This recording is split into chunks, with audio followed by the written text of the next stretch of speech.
Welcome to From the Left. My name is Stephen Leon, and I'm running for the House of Representatives here in Virginia's 8th District. Thank you to the GC Network for hosting the show. We have three topics tonight.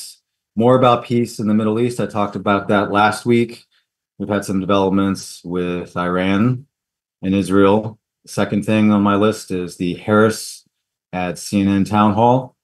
And then artificial intelligence. That's a big topic. I don't think very many people know what's going on with that politically. I think we kind of see, well, there's general common concerns, but how that relates to the incumbent here, it's a big deal. It's been a big thing when I go after the incumbent on just his negligence. So let's jump right in.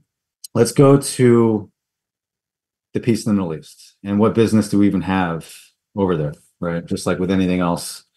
If you know our history and Washingtonian creed, not to meddle in foreign affairs. Even as soon as Washington took office, there was the matters of France and Great Britain and our ties. You know, the French had helped us against Great Britain, and now they want our help. And then they were mixing, getting their governments together.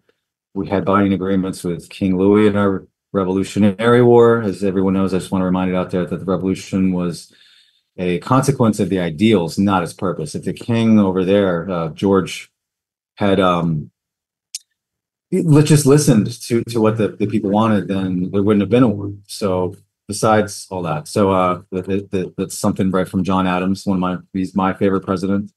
He's at the top of the list, where those ideas are, again, the revolution was a consequence of our ideas, than just the war itself. And everyone would think that's how you accomplish things, and that's not it. So when it comes to boundaries, what credibility do we even have when it comes to influencing or establishing boundaries or anything with any other nations if we have no credibility ourselves? One of the things on my platform is a Washington, D.C. 51st state, right? So it's pretty obvious the reason why D.C. has not become a state is because of the imbalance of ideologues. So the right's not going to give the votes because they're afraid that the left is going to go too socialist, or just that whole party ideology. And the people want a 51st state. If you're from here, just like I am, you see all the license plates. They have their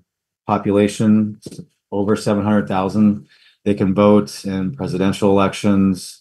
They have a representatives that can introduce. Eleanor Holmes Norton can introduce legislation, but she can't vote on it. So you see those license plates, taxation without representation. Congress pretty much sets the rules with DC and all this and that. They've already come up with amendments to the Constitution, what that would look like, and the boundaries and everything like that. So that would be good for the socioeconomics there. A lot of other congressional districts may say that's not fair. And I've looked at that too. I mean, especially here in Virginia's 8th District, where we have the Pentagon, the Patent Office, we have, the CIA is its own thing, but we have just all those federal jobs and how well that does for us. So what is the surplus there? Can we delegate any of that stuff out to other, if there's any protocols that even exist? I'm not aware of them. There's a lot of stuff out there where we could, in the major cities, where we could delegate some of that stuff, rather than you have all this money, you keep asking for all this money, and we can afford to more social programs and stuff like that. But then when you have poor socioeconomics in rural counties and states, and even in congressional districts, as far as federal programs go, like what is that? And and you just hear the narratives there on the right, where you just have just these well, like in Kentucky, they're one of the least independent states that are reliant on federal funding to keep them afloat, if that's even a word you want to use. And then that's a red state, so you've got representation and Senate and just in there where they're just going against these social programs. So it's pretty bad on how, if you really start to peel away some of these things and these narratives, and you see what the truth is. And that's not something to really resent. Most importantly, the solution to resentment is, what is the solution to that? What resentment is, I look at that as a spiritual thing of your mind and body, where that's resentment exercises the power to kill, right? And it just blinds from solutions. So if we were to have that credibility, if we were to be the beacon of the world, there were more democratic nations in the world post World War II than there ever have been, because everyone saw what America was about. They saw our prudent standard of the war. They saw our resolve in the war. And now there are more democratic nations because of it. And when you're dealing with the Middle East, there's a lot of complex, diverse governments mixed with fundamentally socioeconomic inequality. So that gives rise to tyranny. And here's a perfect example: Trump, where he will appease the poor socioeconomics of rural communities and just point the finger to the left and just raid the area with disinformation, disillusionment, and all this stuff. It just doesn't work, and just because the man knows, just because he can, stand there in front of a camera and appear to know what he's talking about, and just the way, looking at it superficially, just in that one layer, oh, that's strength, that's what we need, and yada yada, I could tear holes in his whole thing all day. It's not difficult. So, but again, when it comes back to in the Middle East, the peace in the Middle East, then it's really about finding a credible, unifying leader for the Palestinian people in Gaza. And again, how do we do that? How much influence do we have when it comes to just involving ourselves in that?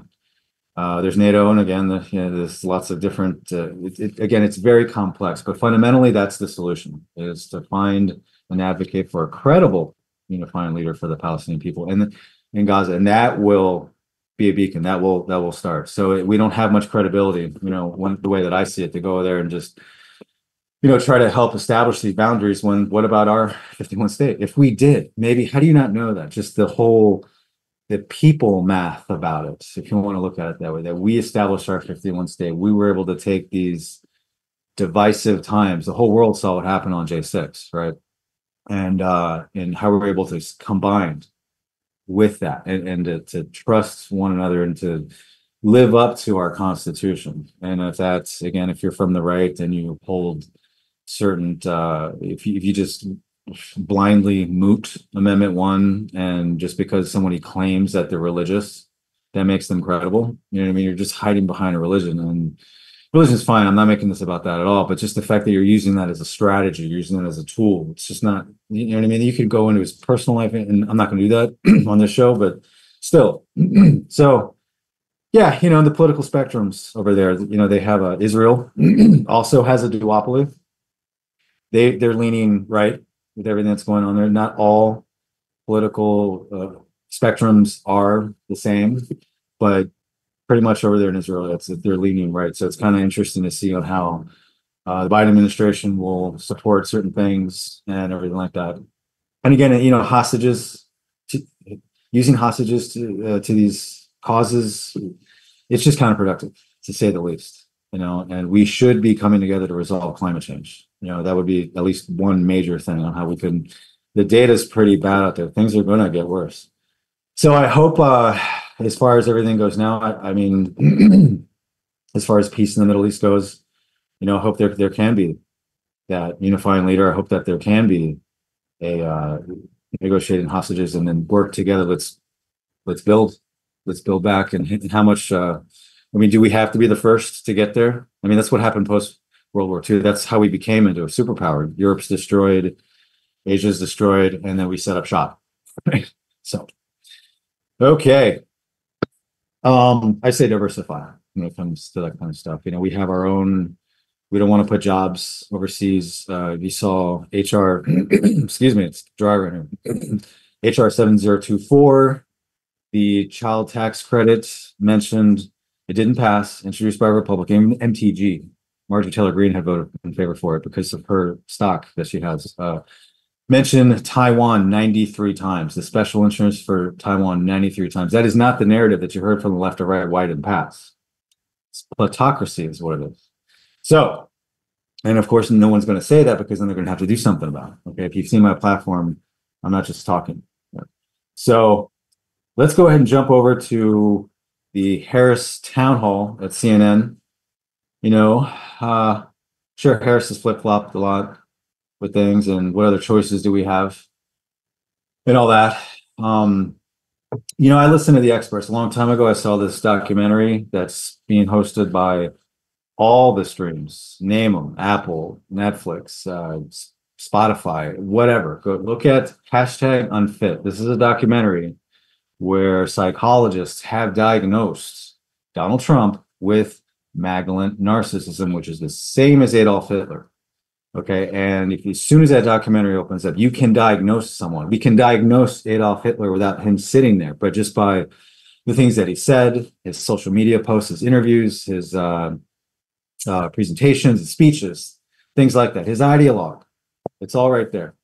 So that's the first thing when you see Harris's town hall. She's just talking about how he's unfit the people that are closest to him. Sure, well, listen to the experts. If that's not enough for you, look at it. You know what I mean? So, she mentioned third party candidates, and she didn't really answer the question. Someone in the audience had asked that. If you look at the rising data, and you see where the charts are, where independent candidates, people are consider themselves more independent than the parties. And that's been a trend that's been going on steady up, more and more independents for the last 20 years. Okay. So it's really cool to see independent elect on the show beforehand. They were on my show a while ago. So it's cool to kind of give out, coordinate and conglomerate on their own will and to see that. So that's cool. And again, there's things, I don't support Robert Kennedy, and I won't make this show about that, but that's fine. We were impartial. That's fine. That's what being an independent is, right? It's to be, oh, wow. Let's stay on topic here when it comes to this town hall. So yeah, and there's social conditions for who actually votes that way. You know what I mean? Like the majority so far clear. The people that I've talked to mostly, at least around here, don't support Kennedy. When I was out there getting signatures, I signed his petition for him to get on the ballot in exchange for them to sign my petition. There's no wrong on that. It just gets me on the ballot. It's not a condition to vote. There's no money exchange. So what's the harm in that? So, but even that, and I knew very well just getting him on the ballot. But that again, that's what a democracy is. You know what I mean? It's not just hiding away because you can't handle conflict, but sure you can handle on television. So yeah, there's as far as that goes, that's how I would answer. That's pretty much why I'm doing this segment. Is how I would answer these questions. I see Kamala up there, and she's got a lot of empathy, a lot of things like that, and kind of a lot of cautionary things like that. Okay, well, what are the results? And that moves up to my Gross Domestic Product Protection Act, which wage increases that decouples from China. There's also an offset of the green premium that's going to bolster a lot of tech to the private sector, not for the governments. We don't want to tax that stuff, and just how the surplus of jobs could be delegated to places like Mexico. They wouldn't want to come over here. Okay, so we want to talk about border security and all that stuff. And when we're talking about political science, it's really like anything that we talk about, it's connecting like 5 other dots is really what it is. And and we just you do a budget in your home, you know what I mean? It's just when you get up to this level, it's just more complex. That's all it is. Very basic. The dynamic is very simple. We're all taught this. We all go to school, you know what I mean? We all go to, and we do all these exercises. Well, then apply that stuff. You know what I mean? It's not that complicated. And I get it. We get older and we get more tired easily, you know what I mean? To put in the effort and like you have to go to school, you know what I mean? Like you have to do that. There's a law that requires it and all this other stuff, or at least, homeschool, there's some things like that. But I mean, I just can't have children, under the age of 18, with their hormones raging, running around the streets. So, and it's part of the fundamental plan. It's at the Thomas Jefferson Memorial to educate the common people, right? And that's what public education is. So, also another thing, if you were to watch the CNN highlights with that town hall, you would see on how each one of these things would relate to what she was saying. And we went to just spend more time talking about Trump's character, which is all obvious. Go check out that Unfit documentary. The American Capitalism Protection Act would also increase wages. We're a country founded on opposing commercial monopoly. Look at that. What do you think that was about when it came to King George? Again, those ideals in the revolution. So, yeah, that would some people might see my American Capitalism Protection Act and see that the CEO salary caps and think, oh, whatever. I already know. I can already anticipate what she would say in response to that. But again, under principle, we are a country founded on opposing commercial monopoly, and that's we do have antitrust laws and things like that. But when it comes to the CEO themselves, think about this: Steve Jobs.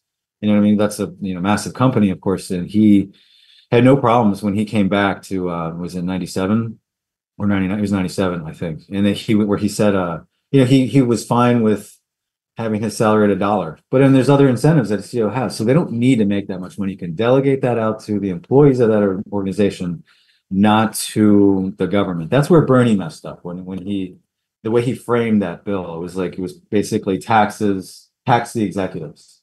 Now that would be a penalty, sure. But I mean, that's why I call it the American Capitalism Protection Law. So you should really check that out. Okay, climate change. Cost of things are going to go up. And again, this all relates back to that CNN town hall. So buckle up. You know what I mean? Finger pointing is not the way. It's just not. You can't be in denial about that. If you want to talk about genuine bipartisanship, what about these bans? There's no data to support. This is a guy coming from the left. I had to think about this independently. Okay, so there's no data to support that banning assault weapons is going to resolve what it intends, right? Those are socioeconomic problems, things like that. We've been having that argument since the 90s. Guns don't kill people, people kill people, and what drives them to do that. So, and that goes right on to the right. You know what I mean? Why have bans on abortion? You know what I mean? Melania Trump has recently come out pro-choice, and Trump himself has said that he's not going to support a national ban. This is an opportunity. If you see my plan, you can see that 3 months between federal and state, the 3-month minimum protection that a woman can have, and then it's up to the states. And if you really look at that language, if you look, I come from the legal world. If you look at this and you read it, and Amendment 14 was not the appropriate provision. So, but we do have a code. We have a USC code, and I believe it's 42 that when it comes to health related things. So we can codify that in there. I'm not hearing Kamala or anyone from the left talk about what does that look like. And I found that data, and I put the 93% of abortions are committed. 93% of abortions are conducted within the first trimester. So 7% of abortions, you know what I mean? If you want, that word slipped out because you want to call it murder. Well, the Supreme Court, again, read my paper. That's on there. Look at pro-choice.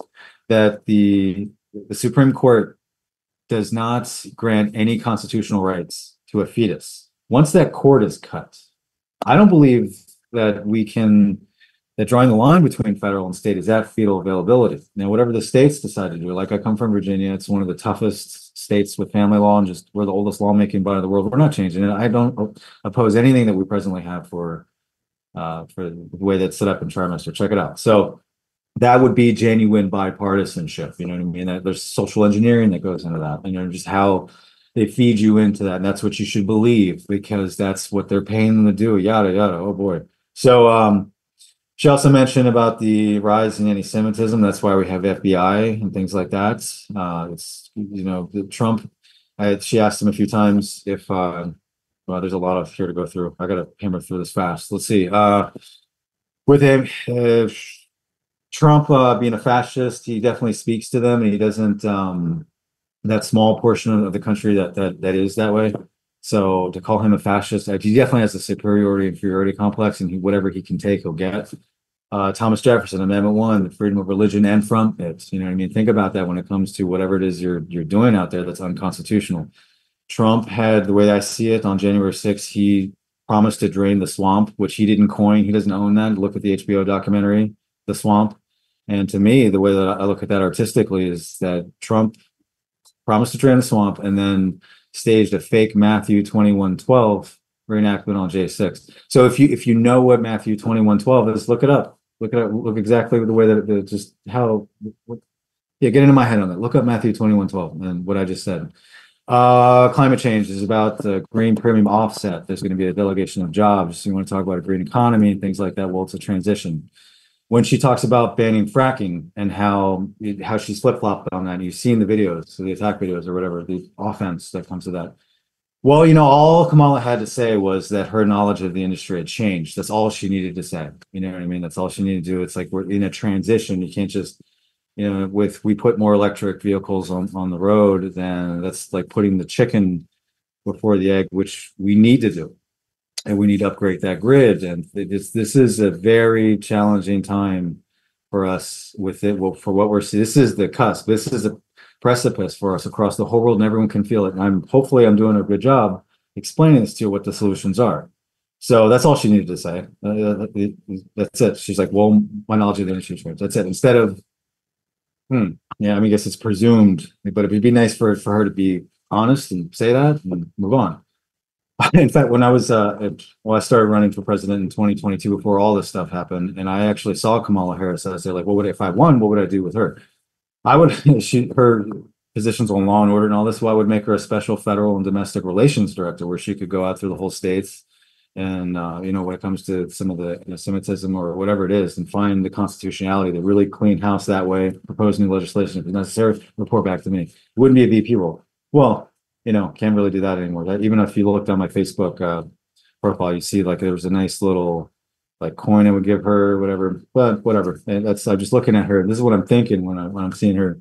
I think she talked about healthcare. You can go to her website and check that out. But again, it's really about mitigating the plutocracy that's in there. And you can do that with the American Anti-Corruption Act. It's essentially we revise the Affordable Care Act to have panel physicians, not insurance companies and lawyers that wrote the Affordable Care Act, and mitigate it that way. And then we can actually be have it's got I come from the patent world. Those patents have to. I look at it the same way. These are innovations to me when it comes to bills and laws, and a title has to be indicative of the claims. And that goes through due process and the patent office and examiner, very well educated and knowledgeable.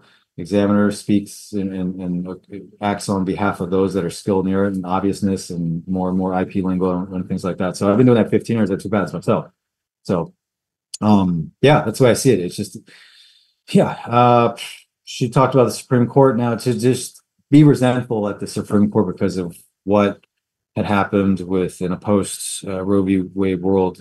Term limits again included in the American Anti-Corruption Act. So it's just if you're going to be situational and circumstantial, just doesn't work. But just broad scope, then Supreme Court term limits across the board. You know what I mean? And if what you're seeing in there 9 terms isn't enough, we can massage it, and that's what it's about. And we can do that with something like the Digital Democracy Project, and that would be really cool for any district. But even here, if you look at we're one of the highest educated congressional districts in the country. Also the fittest, well, at least Arlington is, in DC too. So, you know what I mean? Like to really get the people involved and have them a digital democracy project rather than lobbyists and PACs and delegates, special interests, to just bring it to the people themselves. And then you can find credibility through that, you know what I mean? And just then you'd have to get people in the district that are willing to do that for free. And maybe even get yourself if it's just like local, or something like that, if you're just something for your own career, like, yeah, well, I contributed an idea to this. And if you were, just imagine if you knew something, if you had this idea to help something that none of us are really seeing, and you put it out there and you just attended one of these Digital Democracy Project, forums, and you voted on whatever, then, and to be heard that way, that could be something for you, and to benefit everybody and just to do it free. Right. So, yeah, that's pretty much the CNN thing. Got 7 minutes left. I'm going to go after Don By here on artificial intelligence, because he bothers me. He really does. Like, just the way how he just uses the coasts on fame with oh boy, let me take a sip of this. Byers is one of the poster childs with corruption on the left. Ro Khanna and Nancy Pelosi are also on that list. Change comes from within. I've always voted Democrat myself, so I consider this my responsibility. Now, if you don't know what corruption is, go look at that HBO documentary, The Swamp. Go look at Represent Us and see what the American Anti-Corruption Act is. And go to my website and look at the media literacy section from my campaign's website. Corruption is not projecting the federal institutions that hold us accountable, like what Trump has done. Now, a lot of people know this, that Trump could have done quite a bit. He could have used, if you know the history of Trump and how he's born in front of a camera. His grandfather sold horse meat to the gold rushers out west, 100 years ago, and that was the first hotel. First Trump hotel was Trump's grandfather setting up a little shack that gold miners could It was cold, so the horses would die. So they fed him horse meat. And then, of course, he set up a brothel. That's kind of neat to see. This was just some of Trump's antics on how he puts that out there. And then Trump's dad, his grandfather's son, started the more Trump hotels and things like that. And this is again about the media really, like radio and television really started to bud 30s, 40s, 50s, right? And Trump is just growing up through this and he has that superficiality from him. And he could have used that. Then he had The Apprentice, and then he wrote that book that's just bullshit, the Art of the Deal. And how he used that as an instrument to get him more fame in California. And then, of course, you've seen the Oprah interview or whatever, Oprah you know, episode, where everyone was all impressed by Trump saying that he was leaning left at that point, it seems, you know what I mean? And all this other stuff. And then he just continued with the plutocracy, corruption, the swamp, plutocracy, all synonymous terms. Okay. It's nothing to be afraid of when you got something so simple. I worked with an attorney at one of these law firms that I worked for, and he was telling me on when it comes to filing patents, international, whatever, this is the easiest country to do it. And immediately I thought because we're free and just the way that we have. But there's some more things that are information disclosure statements are a requirement. You don't have those in other countries, but just the whole process of doing it. So when it comes to we the people and pushing something like the American Anti-Corruption Act through, and just how easy that would be, and then even with an executive push, put that through a committee, get it done, and then level the field at that way. There wouldn't have to be, you see, you really understand this. You see, look at some of the J6 footage. They're rummaging around papers looking for the corruption. Who done it? Go to the media literacy section on my website. You will see, hopefully I'm being an example like that, where I can call out hypocrites like Ro Khanna, Pelosi, and Byer. And hopefully you can do it on the right too. Go and look at where the stock trades are. Go and look at what bills they voted for and how they voted for it and all this other stuff. And then you would see the corruption. We're only 30% of whatever matters most to anyone, even if it has 100% public support, doesn't get resolved because of that opposing plutocracy. It's very simple math. It's very simple. Don Byer go back to school. He's going back to college, which is fine to go to college, but when you're a sitting representative to do this, and I did the math on it, he's spending an additional 13% of his waking hours going back to college. So do the math, 30% chance of doing anything going back to school. Now he has a 17% political efficacy right now. You know what I mean? He has no positions on jobs, on protecting jobs from artificial intelligence. He has said these are his words. He considers that existential. He doesn't much worry about it. Not even to try. And the solution to that, again, is the Information Technology and Artificial Intelligence Act. You can again see that on my website. Check that out and see on how we're going to mandate any companies of a certain size to get certified, if it's Microsoft or whatever it is, in AI, and then create counter-discriminatory policies in our HR department. Then that's going to protect jobs. Otherwise, you're looking at a 20% loss in jobs, maybe more. Who's going to pay up those taxes? The middle class is going to get screwed.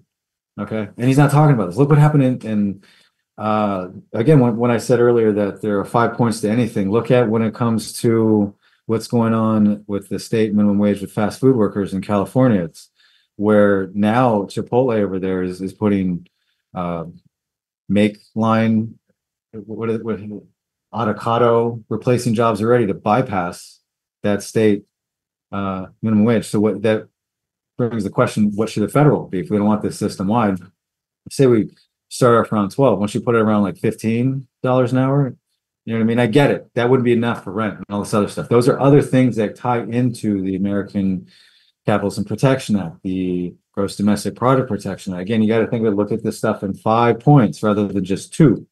So anything that I've said tonight, if it's just one thing that you felt or didn't felt or whatever, you got to connect all the dots on these things. So that's pretty much it when it comes to Don Byer. He doesn't talk about this stuff. You're just gonna vote for him and let him. You don't even know just because he appears to be superficially nice. There's so many similarities between him and Donald Trump, and both their names are Donald. So I have about 30 seconds, but I'll tell you what. I'm gonna go ahead and cut this short. I hope I put a request out there for Bentley Hensel. Let's see if he will come on this show.